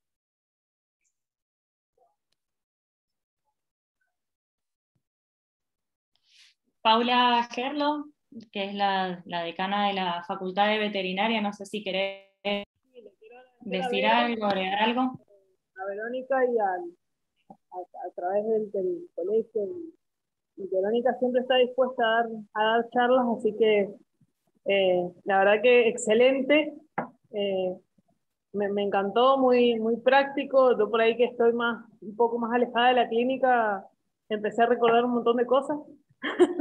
Así que muchas gracias y espero que a los egresados y a los colegas que están, que veo que son varios, les haya gustado y bueno, muchas gracias, a ver. No, gracias a ustedes, Pau, por tenerme en cuenta y por la invitación. Bueno, si no hay nada más que agregar, quiero, bueno, desde el Rectorado de Investigación, Extensión y Vinculación y la Facultad de Veterinaria, esperamos que el encuentro haya sido de su total interés, y les recordamos que van a poder acceder a la charla a través del canal de YouTube de la Universidad Massa, y bueno, ya copié en el chat una breve encuesta que es para mejorar las actividades online que realiza el área de extensión de la universidad. Les agradecería que por favor la completen en cuanto puedan. Y bueno, Verónica, agradecerte. Antes que me olvide eso, gracias. Sí. A los egresados 2020 que hayan participado de las charlas de la Semana de la Veterinaria, el último día viernes vamos a hacer un sorteo de unos regalitos que tenemos para ellos. Yo egresé hace mucho tiempo, ¿no puedo participar? Perfecto. Ya vamos a hacer algo para los más antiguos. Bueno, excelente, excelente. Muchas gracias a todos por participar y bueno, Verónica, gracias nuevamente. Espero poder Gracias, Sofi, por la organización, pronto. La verdad que excelente la organización, así que felicitaciones también por ahí. Bueno, muchísimas gracias. Bueno, y para los que quedan, mañana tenemos la tercera charla de la Semana de la Veterinaria, que estará a cargo de Walter Lazzarini, que es sobre patologías y la nutrición en animales.